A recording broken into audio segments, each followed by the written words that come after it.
Okay, Mini, yes, believe it or not, I still own it, and yes, I am going to start doing some work on it again soon. In fact, I've kind of already started a little bit, so yeah, there's going to be some really good updates and a lot of good and exciting work coming up on this car very soon.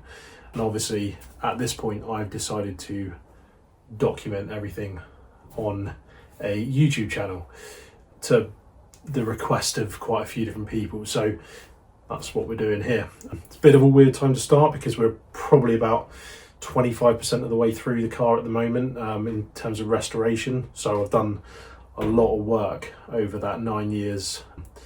Probably not 9 years worth of work, but it's had a fair bit of work in terms of welding and upgrades and things like that. But yeah, when I bought the car originally, I think it was mostly stripped out. I had a 1275 A plus upgrade from a Metro, a pretty standard, typical kind of engine swap, and it was pretty much like a road going kind of track day fast road setup. So a few different modifications and things like that, but nothing too exciting.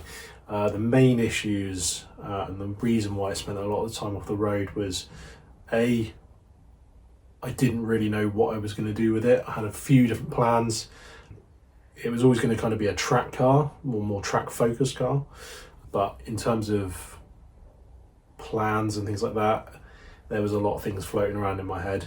But the main issues were getting the car actually roadworthy. So there was a few different rust issues, main ones being the rear heel board, the bulkhead, the floor, and the rear tubs as well. So I've replaced all of that.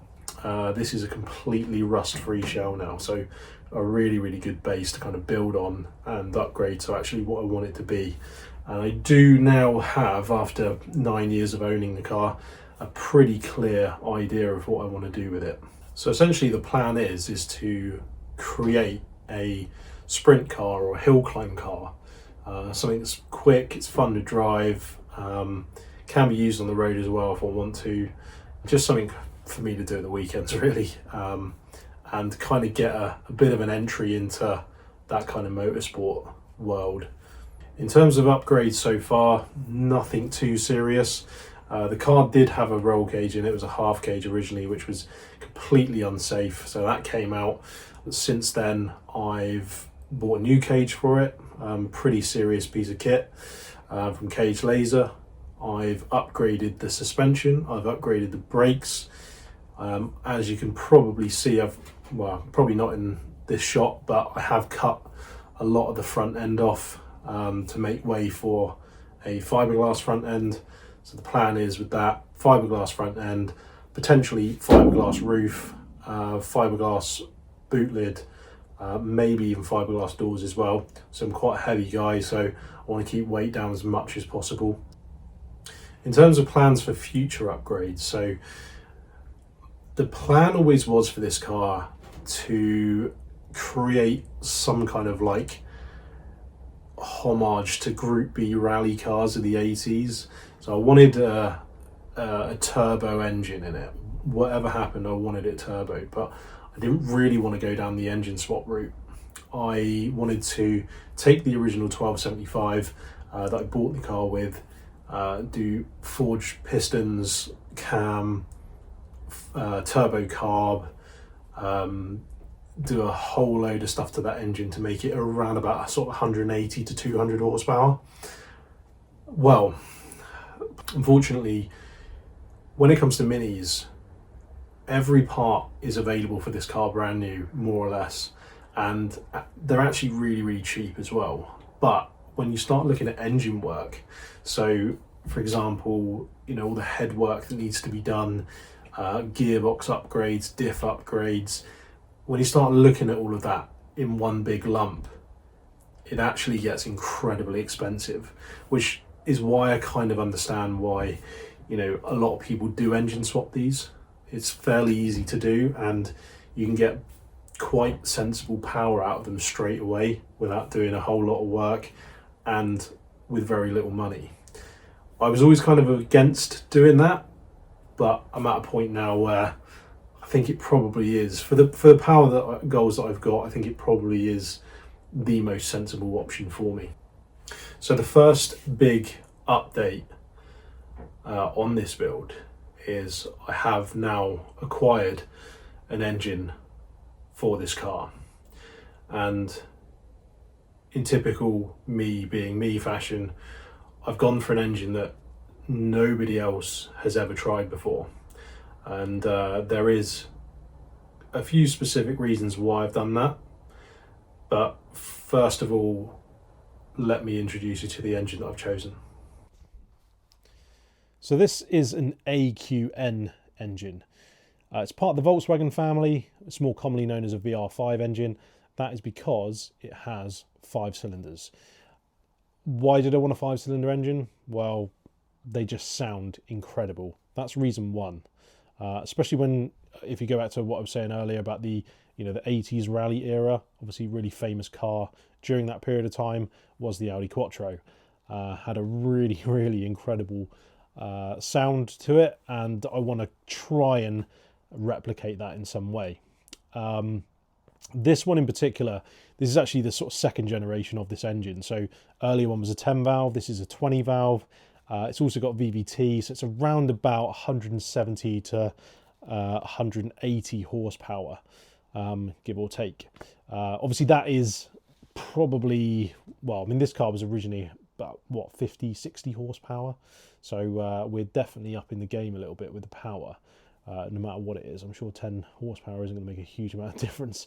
But yeah, it's going to be exciting either way. The second reason I chose this engine is because of the footprint of the engine, or the sort of dimensions of the engine. So I did really want a 5-cylinder engine. I've been looking at a few different ones.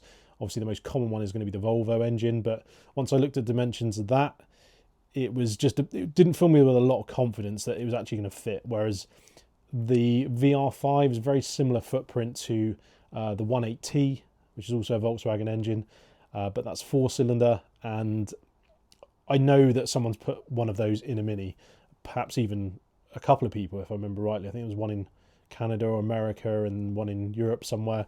So I know, or I was fairly confident that a VR5 engine should, in theory, go in this car. Although I'm yet to see one, so who knows. But yeah, the compact design of this engine just really appealed to me.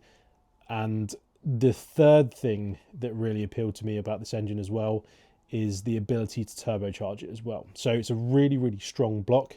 I believe, so the block was originally designed as a diesel engine and designed to, well, hold an awful lot of power on it. So from what I believe, with a decompression plate, these will run up 450 to 500 horsepower if you want them to. So yeah, there's plenty of potential there. My plans, of course, if I do turbo it, which I'm hoping to, is probably going to be around the 250 to 300 mark, somewhere around there. That's going to be the goal. I guess as well as a bit of a bonus is the gearbox options. There is an ability to, I mean, it's currently on a 5-speed. We can up that to a 6-speed, and we can also go quattro as well. So if we get further down the line and realise that 250, 300 horsepower through the front end of this car is too much, then we can look at potentially fabricating a quattro rear end for this car as well, which I think is a long way off. I obviously, don't quote me on this because it may never happen, but it's definitely an option. I'm going to say that. So that is the big engine reveal, and I hope everyone's kind of excited.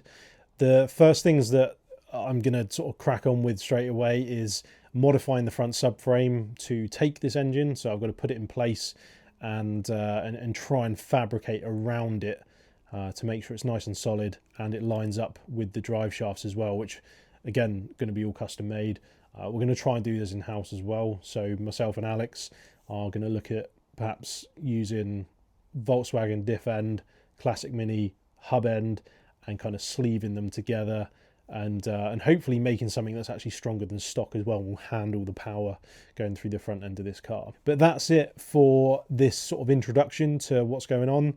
Please do like and subscribe to this channel, just because if you want to see more, then I need to know that you want to see more, and if nobody subscribes or nobody watches it, then I just won't bother. I won't have the motivation to carry on. So if you do that, I would really appreciate it. It would give me a little bit of a kick up the arse to, to carry on and keep filming this this kind of project. And yeah, hopefully it's going to go well and to plan.